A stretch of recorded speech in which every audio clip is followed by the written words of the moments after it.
I'm sorry I had to bring you such bad news, Mr. Spaulding. Couldn't be worse, Wayne.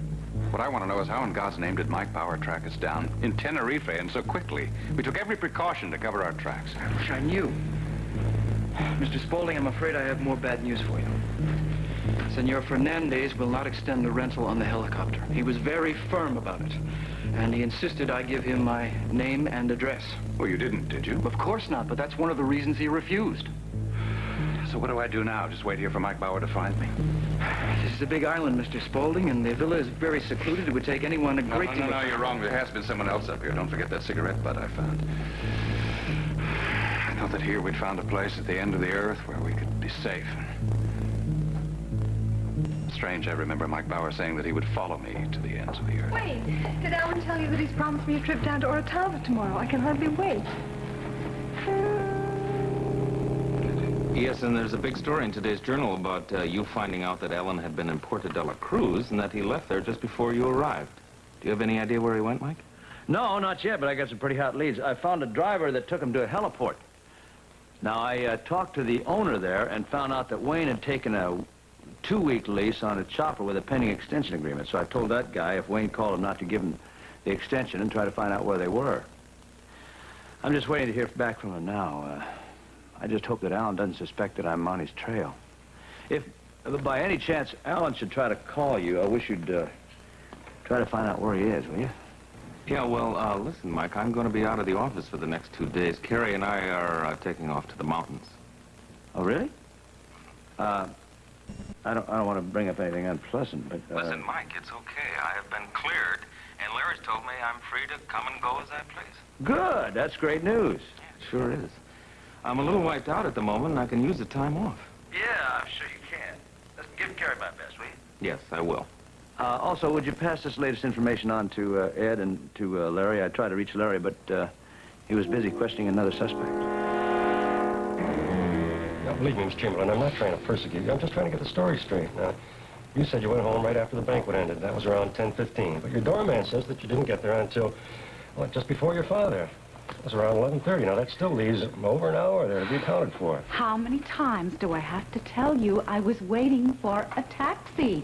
The people were lined up 3 deep outside that hotel. It was pouring rain. Well, if there were so many people waiting, then surely there must be somebody who could substantiate your story, huh? There must have been somebody that you talked to while you were waiting. No, I didn't. I don't like crowds. I waited inside the lobby till everyone had gotten a cab, and then I waited for one. I don't see why that's so difficult to understand or believe. Well, I checked with the cab companies. I found out that nobody there had to wait more than 5 minutes for a cab that night. Almost every cab in Springfield was lined up outside the Springfield Towers. They knew that that's where the action would be when the Spaulding shindig broke. Are you accusing me of lying? Well, let's just say I'm not so sure you're telling the truth. You like that better? I don't. I don't like any of this. I don't like being treated like a common criminal. I don't like my clothes being examined in the police laboratory. Which reminds me, have you gotten a report on my blazer? Not yet. How could you possibly think that I am involved in Diane's murder? Wasn't I the one who got the superintendent to open the door the morning I went to her apartment? Oh, yes, and I told you then that some very clever people do some very clever things to try to prove that they're innocent. I don't think you and I have anything else to discuss, Lieutenant. Well, I'm sorry you feel that way, because that makes it necessary for me to tell you that you can't leave town. Why not? Because I may want to call you in for further questioning. Is there any possibility that your unfounded suspicions of me will make their way into the paper? It's a distinct possibility, yes. Now, the only way that you can prevent it, make sure that it doesn't happen, is to cooperate. All right. I'll tell you the truth about that night. But you have to promise me that it will go no further than this office.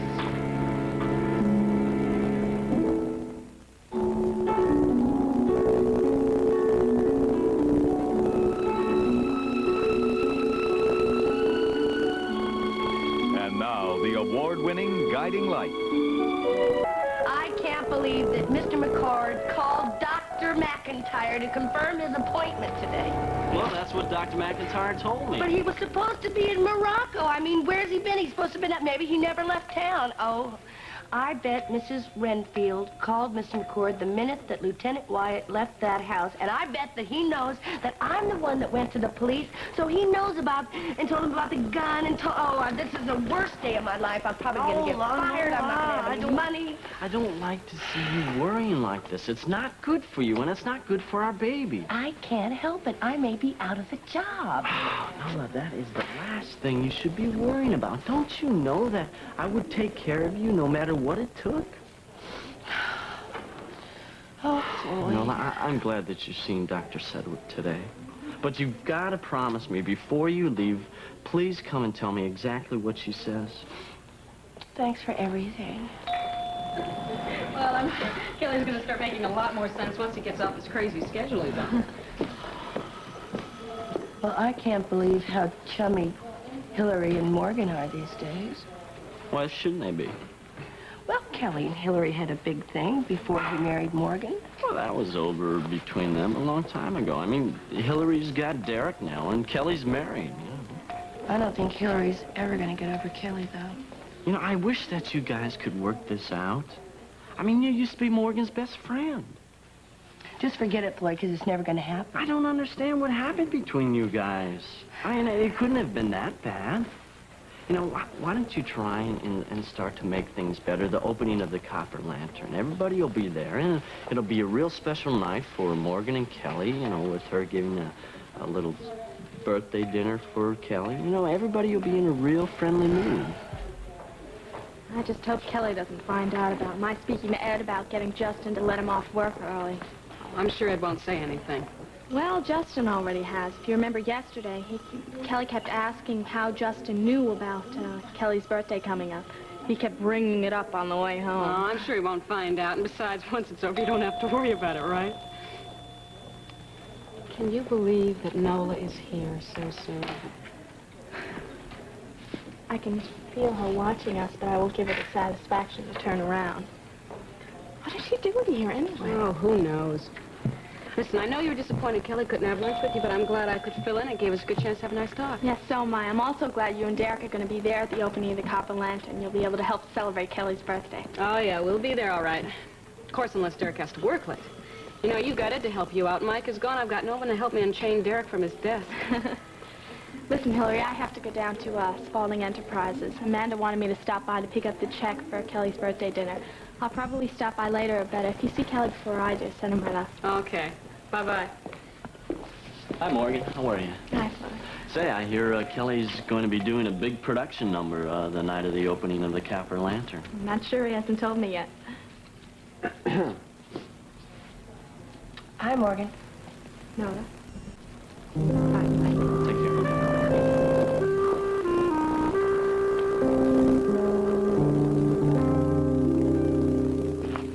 I hate to think of Alan as a hunted man. Yes, I know. So do I. I just hope Alan doesn't put up a fight once Mike finds him, because that will incriminate him even more. Guess what? What? I don't want to talk about this anymore, okay? I'd like to concentrate on the next 2 days with you. It's really important to me. Well, it is to me, too. So let's not waste another minute. Good idea. Oh, sorry, I almost forgot. I have to call Ed and Lieutenant Wyatt and tell them about Mike's news. I saw Ed sitting in the reception room with Henry waiting for Vanessa. You know, I wonder if Vanessa is the suspect that Lieutenant Wyatt is questioning right now. Boy, if it is, I feel very sorry for her. I remember all those dreadful days and nights when you were a suspect, and nothing I could do could erase the tension. Well, it's gone now, and I don't want to see it back again. Well, if you stay close to me, you won't see it back again. Yeah, okay.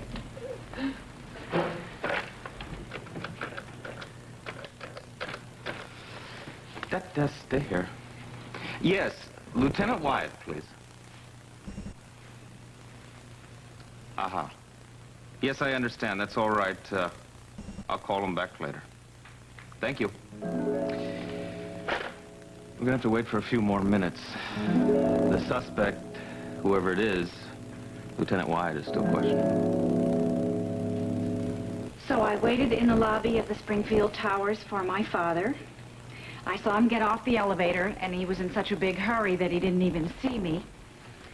So I looked around for a chambermaid who worked there in the hotel. Her name was Roseanne, and she'd been very helpful to me while I had stayed there. And I asked her to let me into Daddy's suite with her passkey. Now, why did you do that? Because he's been keeping some secret from me. Something Mike's been working with him on, and I wanted to know what it was. I turned the place upside down for some kind of a clue. Did you find anything? No, not anything that had to do with Daddy's secret. I just found an old picture of Alan Spaulding when he was in college. It was taken in Daddy's office. That's where Alan used to hang out in the summer times learning about the world of big business. There was a picture of another young man with Alan. I didn't recognize him. The photo was very old and yellow. I don't know why Daddy kept it. I don't even know why he bothered to hide it under a pile of clothes in his dresser. Well, it sounds like you made a very thorough search. I did, and when I was finished, Roseanne helped me put everything back the way it was. And then I left, and I went back to my apartment, and I got there right before my father did. That is the whole story, and I hope you believe me this time, because it is the truth. Gee, what was this chambermaid's last name? Roseanne, Weiner. Weiner. Roseanne Weiner. Why? Yes, that. Springfield Towers? This is Lieutenant Wyatt of the Springfield Police. I'm calling on official police business.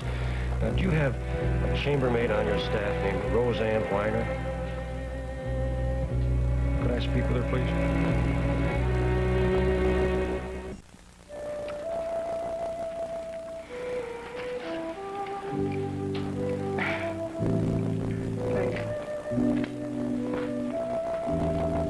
Still gets to you a little bit being around here, doesn't it?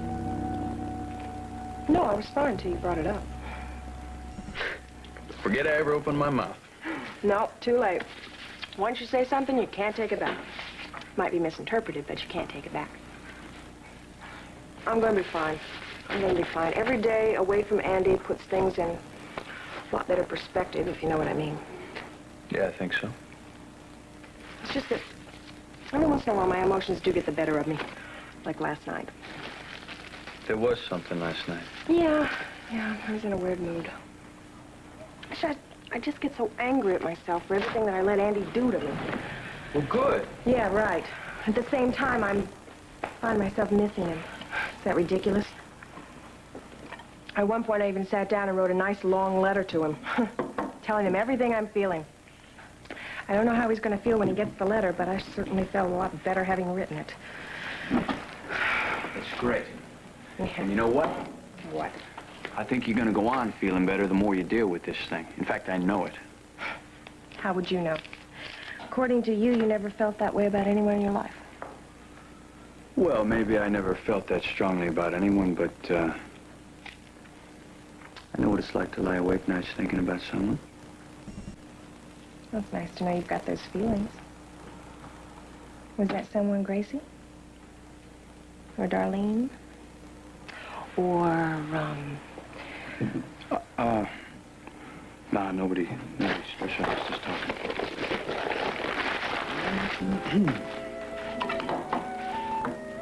Hey, I'm supposed to be cheering you up, right? Doesn't look like it's working. What do you say I walk you back to Cedars, we get some fresh air? I think it'll do us both some good. Sure.